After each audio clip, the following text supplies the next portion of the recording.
Welcome,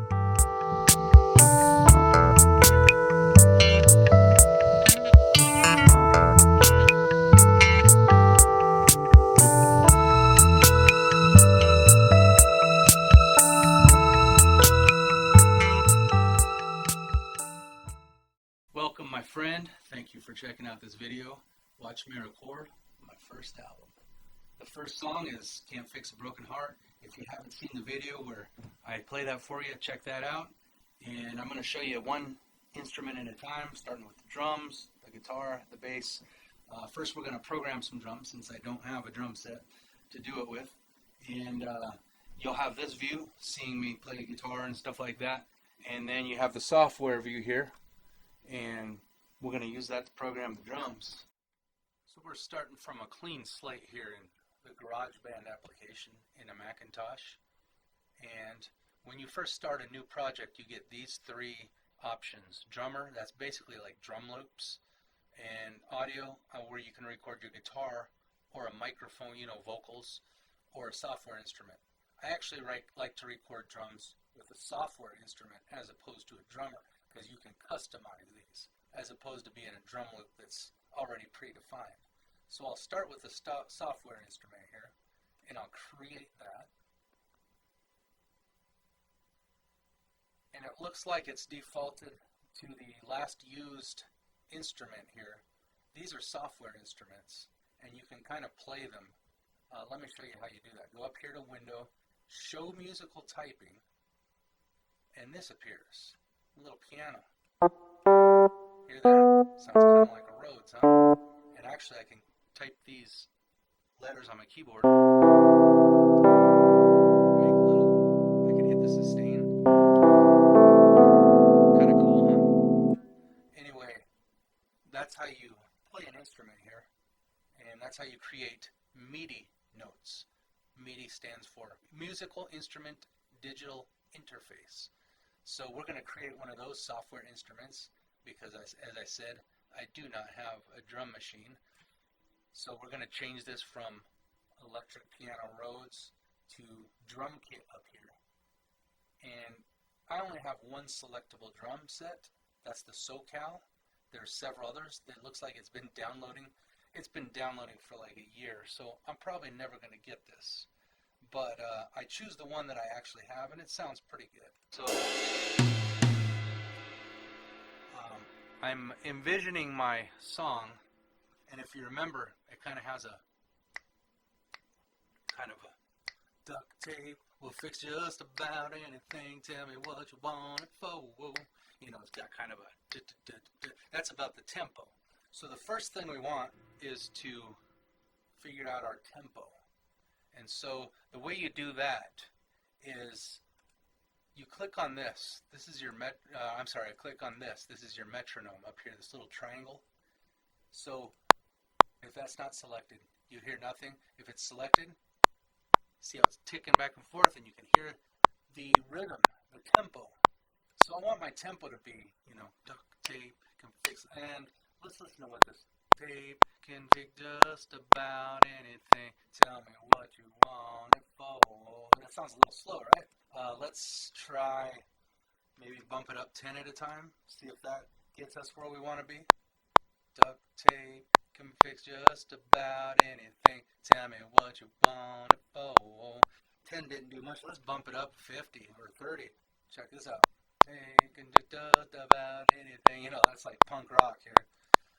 So it's probably going to be about, I don't know, actually that's not too far off. It's probably going to be about 155 or so. But I want to start with 140, around 140, a little slow, because it's easier to write the drum track. We can always speed it up afterwards. So what's the drum beat going to be? It's going to be,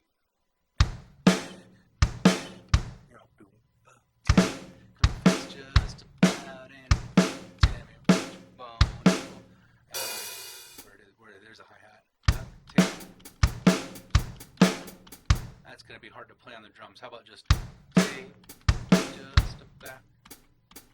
That's going to be the hi-hat's probably going to be the same the same tempo as the metronome actually. Let's pretend the metronome's the hi-hat. We'll add the hi-hat later. And if you want to see what I mean, check this out. We're going to hit record. When this cursor gets to about 3, I'm going to start my drum beat. Check it. 1, 2.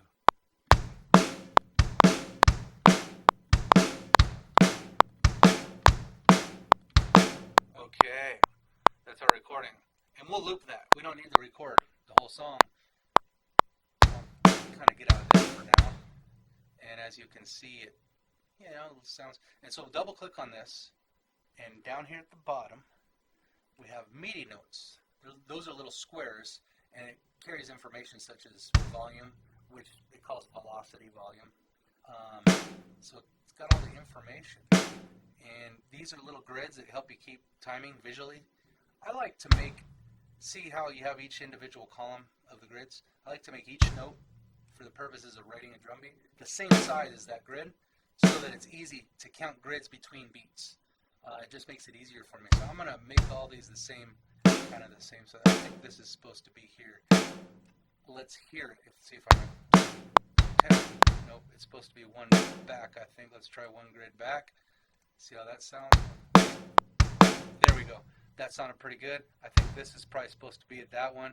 You can kind of guess where they're supposed to be based on the others and how close it is to one of the lines. So let's see here. Scoot all these little suckers out over here. Scoot them all in. There we go. I'm gonna make all of them. I'm pretty sure I can figure this out just visually. I'm sure that's supposed to be there. Tap. See here. Tap. Tap. Tap. Boom, tap. Let's make this just for the purposes. And I'm not sure the longer notes, if you can really notice the sustain. That's supposed to be how long it rings out, but can you really notice the difference? I don't think so. Alright. Just because I'm OCD, doesn't make a difference. I'm going to make it the same size. Now, I want it to be like that. So what I'm going to do is I'm going to select this. You can copy, paste. I pasted it way over here. I don't like using that method. Whatever sound you want, you leave it there. That's a hi-hat hit with a closed hi-hat. So what I'm going to do is use my Windows button, Control C, those little shortcuts, and it gives you a little pen. You just put it wherever you want. Hold down that control button. Just put it down wherever you want it. Actually, you can count the space between these hi-hats, and that'll be a uniform hi-hat. 1, 2, 3. So there should probably be 3, 2, 3 spaces in between each. Kind of, see, there's 3 spaces. 2, 3. 1, 2, 3. 1, 2, 3. 1, 2, 3. 3 spaces between each one.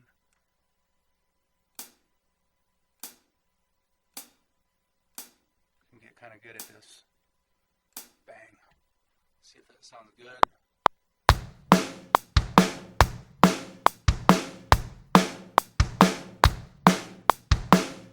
Okay. So that's the basic beat that we got going on. Let's see, 155. Let's do 154. I like the even numbers. I think there's something about even numbers. It's kind of upbeat. Maybe a little fast. I'm not sure, but let's try that. 154. Okay. So the beginning of my song, I want it to be kind of... And then I took my 85 shift. That's where the verse starts, right? So we got to write a drum beat for the verse. So I'm going to go Control V. I'm going to just paste. Copy, paste. And just wherever the cursor is, it'll paste right after that cursor. Like, boom. See how it pastes right after the cursor? Anyways, so I go back to the beginning.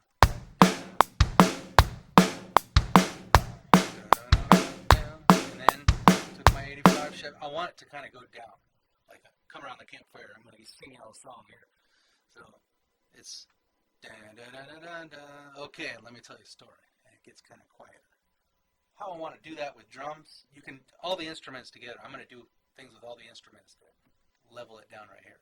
But the drums part and getting quieter is I'm going to change these snares to a rim tap, a rim job. So a rim tap is, instead of hitting the skin of the drum with the stick, you hit the side of the drum, you know, the rim of the drum. Gives you that nice little tink. A lot of jazz drummers do that, for instance. So I'm going to do that with all of my snares. So we're just going to, he's just going to kind of slightly tap the rim to keep the, that's what our drummer's going to do. Everybody listen up, here comes the verse. So, you know, I took my 85 Chevy for a drive into town. Now it's almost louder. It's higher pitch, almost louder than the snare. I don't like that. I really want it to dial it down. So I'm going to select all of these rim jobs. And gotta have fun here, you know. Gotta have a sense of humor while you're doing this stuff, right? So I'm going to select all of them like that. And I'm going to go to velocity. That's actually volume. I'm going to lower it down to, shoot, man, let's lower it down to like 68. Like, I want it to just get super quiet right there, right? Nice. I like how it gets quiet. And so there it goes. And then so I'm going to copy a couple of these loops. 85 Chevy Ford. I'm trying to figure out how many. Let's try 4. See if that's enough loops here. 85 Chevy Ford drive to town below hardware store. Was looking dirty water on my home. Get into the store, up to the counter. Could you help me out, old friend? Got a nasty situation going on at home. What would you recommend? And he said, duct tape. And this is where it goes. Duct tape can fix it. See, that's the chorus, right? We want it to bring it back up. Like, and here's what he said, right? And he said, boom, and here's your chorus. This is your catchy chorus. Back to what I just did was I went to the first one that I knew had a snare on it, and I just copy and pasted that here, right where it should. Duct tape can fix just about anything. Tell me what you want it for. Do you want or hinge for a cabinet door? But it won't think that sweet loving feel can't fix a broken heart. I think that's enough.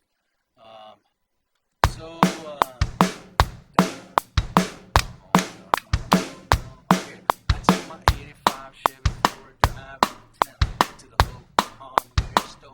The old and a rusty old pipe was leaking dirty water on my hardwood floor. I went into the store and up to the counter. Could you help me out, old friend? I got a nasty situation going on at home. What would you recommend? He said, duct tape, just about anything. Tell me what you want it for. Do you want to know something? Call it for a hinge for a cabinet door.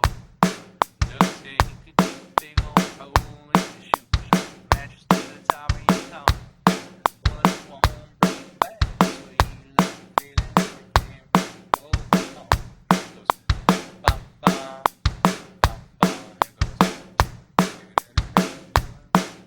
And then the next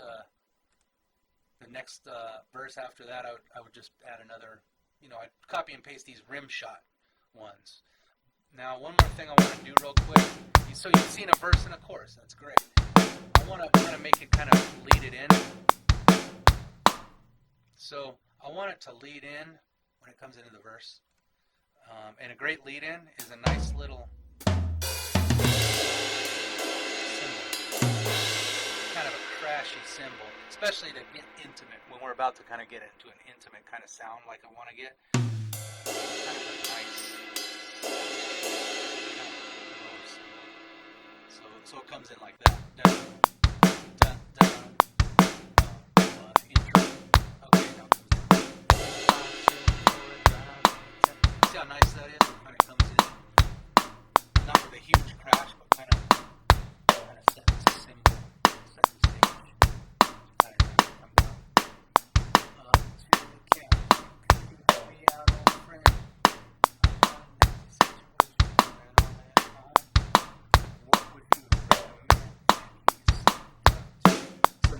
snare. I would like that.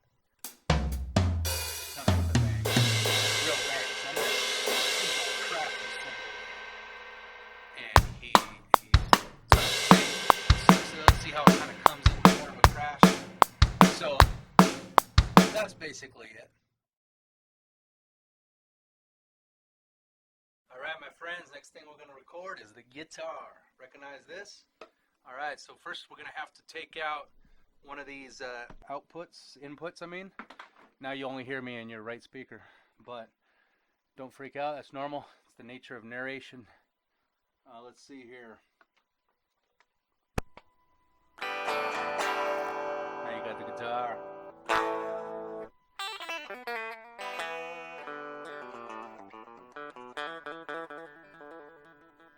So to start our recording, we're going to go to File, and we're going to go to Track, New Track, and choose our, do you remember these different types? We're going to choose the one with the instrument, the audio track this time. Create. And so we've created our guitar track, and now you can see that it's got kind of a Vox looking amp. Yep, it's got that chimey sound like the Beatles. It's a Vox amp, all right. Let's go to our Tweed. It's got that classic Tweed sound. Now these have a lot of settings on them. Each one of these on the left is a different setting. Some of them have like reverb on them, the surfing.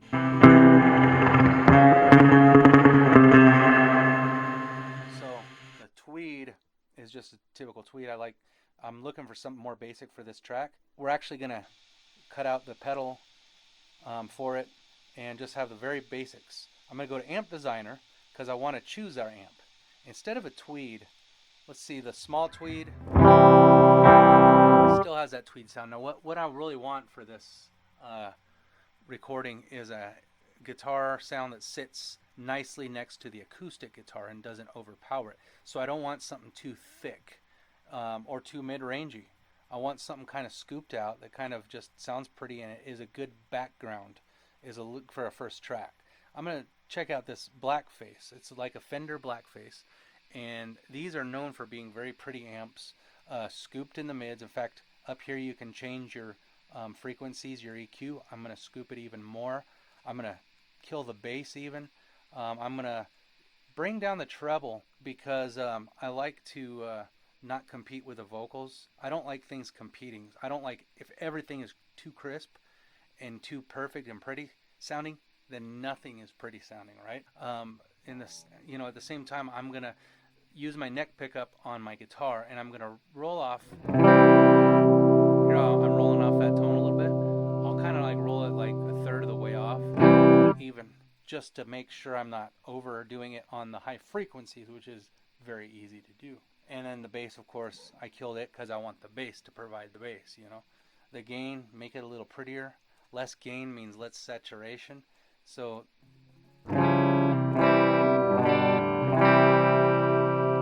nice classic sound. Down here, I'm just going to do the basics. I'm going to go to a very middle of the road EQ. Picked electric guitar because I'm picking an electric guitar. It's pretty safe, huh?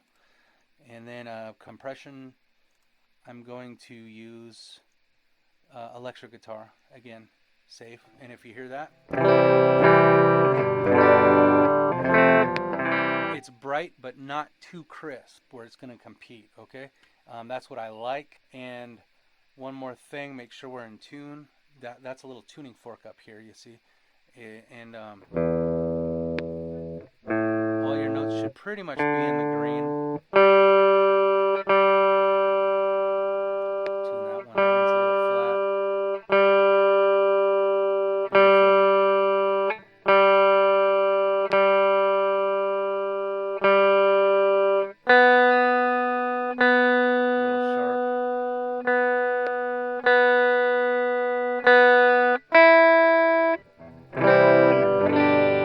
Beautiful chord. Okay, so we're tuned up, and with that we can make our recording.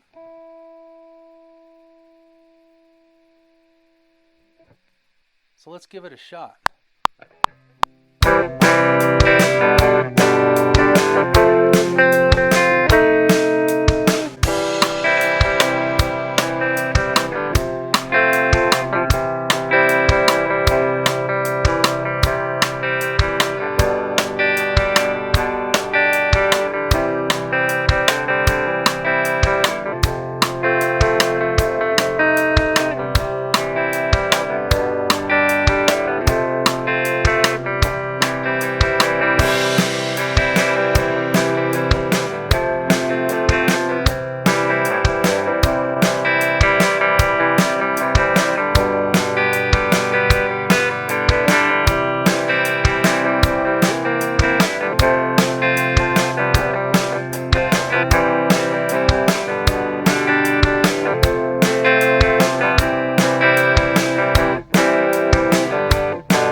Alright, I got my P-Bass plugged in, ready to throw down a bass track.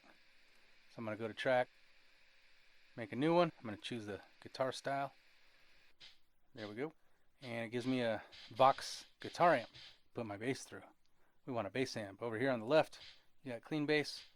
Got a 60s combo, which is kind of like a Portaflex B15 Ampeg Motown style amplifier. I like that. I like those a lot. The big stack is the old hippie arena style. Modern stack, kind of like a PV or something. I'm gonna go with the Portaflex style. Let's check this out down here. Looks like they got us partially direct.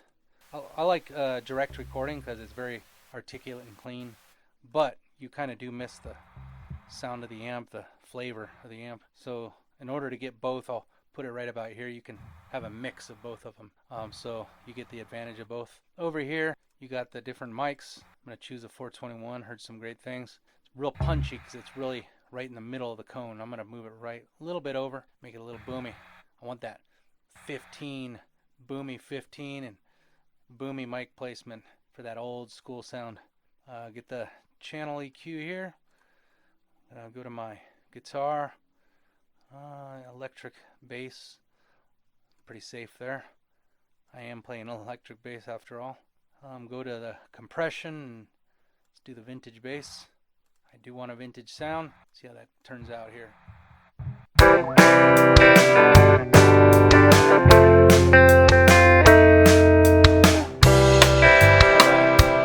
like that. So let's record.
Okay, acoustic guitar. I got my Guild here, and I've installed an acoustic pickup into my acoustic guitar.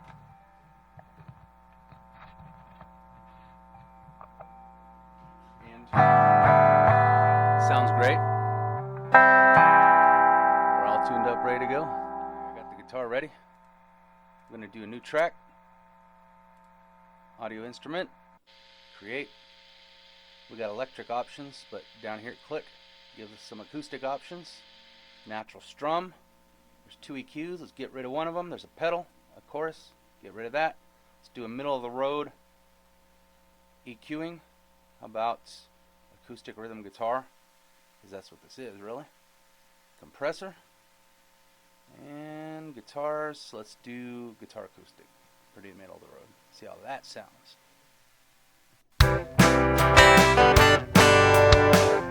Beautiful. Let's record it.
Okay, I've already got my track created and I got my Les Paul in hand. I'm going to go through things in less detail, assuming you've seen them already. So going back to our track we created, I'll just, I already did the classic guitar for the compression, and I already put in the picked electric guitar for the EQ.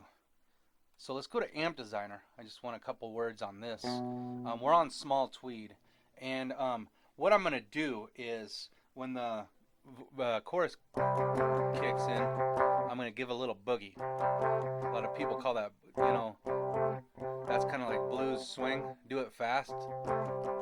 It's called a boogie, like a Texas boogie, right? So we got some of these tweeds. I still want it kind of American sounding, but I want a little bit of fuzz, a little bit of crunch to it. I'm going to do more of a naturally overdriven amplifier. And these kind of circuits, I don't think were originally designed to be overdriven, but they found that they were overdriven when you turned them up too much, and then they started to like that sound. Let me give you an example here. Here's the gain. Let's turn it up all the way. Turn the master also. So you get that sound. I like this large tweed a lot. A smaller tweed you get. Here's a different Fender overdriven sound. Kind of cool, huh? You can almost do like a punk rock thing, which I'm not going to do, and that's kind of what I'm wanting to talk about here. Sometimes it's kind of like baking a cake, or making cookies from scratch, if you've ever done it. I used to do that as a kid, and what I found was initially I just wanted to eat the dough.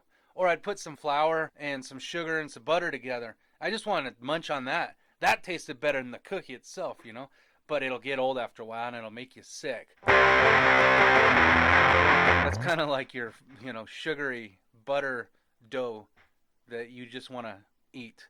I'm almost tempted to put that in the song as the sound, but I'm not going to do that. I'm going to do something very subtle, just like the cookie. We're going to make a final product, and we're going to concentrate more on that final product. I really like this large tweed. This is similar to a Fender Bassman, which was kind of like the Beatles Ho, because I say that because this is a bass amp. I believe this is the Fender Bassman. It's a bass amp that was converted, that most guitarists started using, and like John Lennon would use it for his guitar, George Harrison would use it for his guitar, and then Paul McCartney would use it for his bass because it was also a bass amp, and it was like the most used amp for like several of the Beatles later out, like mid, Revolver kind of later albums. Just kind of a little history lesson. Anyway, Stevie Ray Vaughan used this. He'd put like a tube screamer through it or something. So we got this. We're not gonna have that balls to the wall sound. We want something that goes good with a mix. I found master about 5, put the gain to only about 8, dial down the bass, dial up the mids a little, because we're going to pan this a little bit. We're going to pan it right relative to the other guitars, so it needs to hold its own weight. I'm giving it some mids for that reason. roll down the treble as always. We don't want to compete. And on the guitar, I'm also going to roll down. I rolled down the high frequency tone knob on my guitar just a little bit, and that's cool. But when I pluck it, it kind of clips. I don't want it to quite do that. I found that if I roll off the volume knob, I can pluck it better, still get the fuzz, and I want the fuzz to, since I'm panning it right, I want it to kind of fill up the speakers when the chorus comes in. I'm only putting this in the chorus. I want the chorus to open up a little bit. So that's kind of my sound right there. Let me show you how it kind of works in the mix. And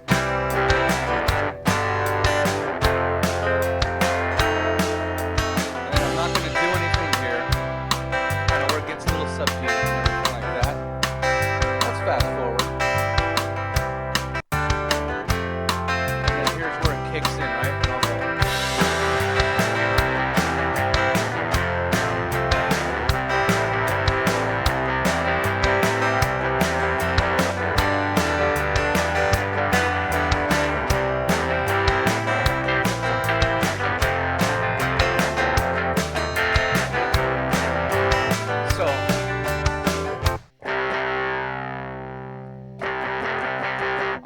I roll down the volume even more on my guitar because I really don't want it to take over. I just want it to add a little bit because a lot of things are happening once this chorus kicks in, and too much happening will just be overwhelming. I want to if every instrument just adds a little bit during the chorus, then overall you hear the chorus step up plenty without being like a big jump. You know, I don't want it to be a huge jump like you notice I did something. So with that, I'm just going to play this. I'm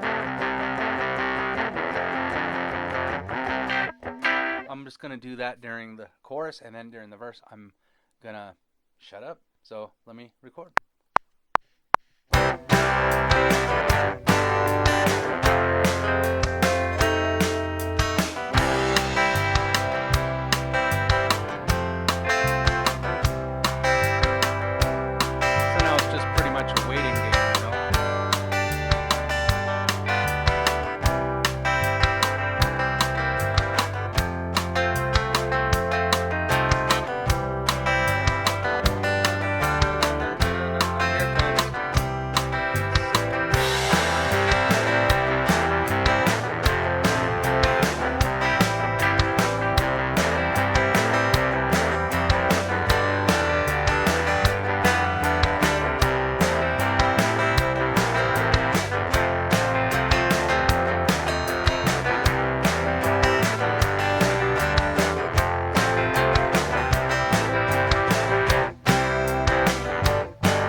Alright, I took my Stratocaster out of the closet. Give this one a try for the solo.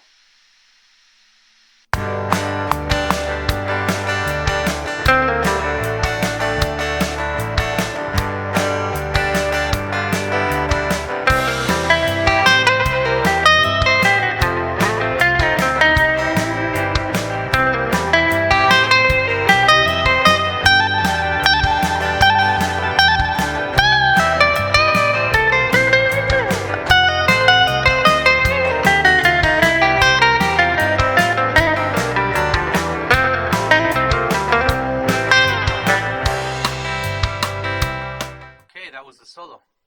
Did that one in one take. Kind of happy about that. Let's hear it again real quick.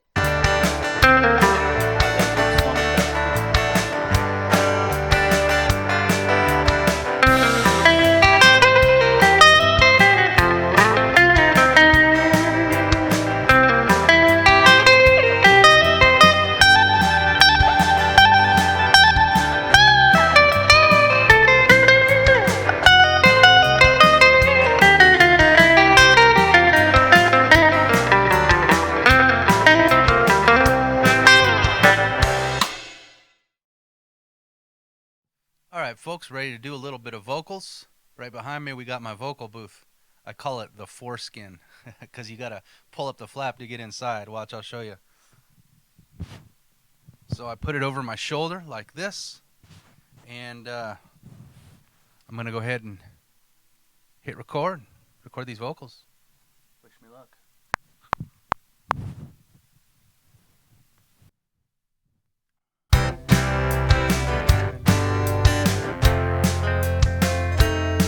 I took my 85 Chevy for a drive into town to the local hardware store to fix a hole in a rusty old pipe that was leaking dirty water on my hardwood floor. I went into the store and up to the counter said, "Could you help me out?"